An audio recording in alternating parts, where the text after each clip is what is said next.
కలల మాలిక ఒక భక్తుని ఆత్మయాన కథ. ఒకప్పుడు ఆనంద్ అనే యువకుడు తన జీవితంలో ఆశయం కోల్పోయి అశాంతితో బాధపడుతూ ఉండేవాడు. అనేక ప్రయత్నాలు చేసినా ఏదీ సంతృప్తి ఇవ్వలేదు. ఒకరోజు అతనికి ఓ వింత కల వచ్చినది.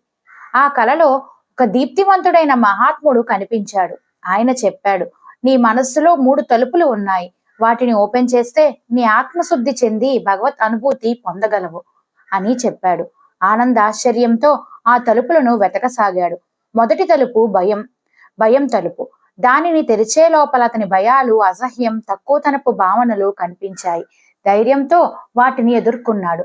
రెండవ తలుపు అహంకారం తలుపు.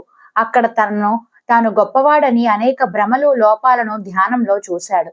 మౌనంగా తన తప్పుల్ని అంగీకరించాడు.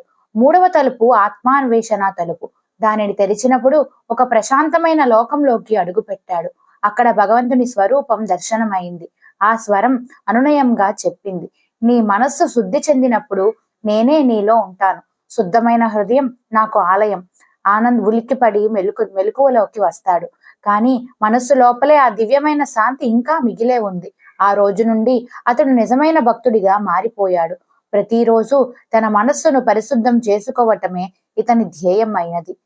ఇది కలలో భగవంతుని సందేశం అందుకున్న యువకుడి ఆధ్యాత్మిక యానం కదా.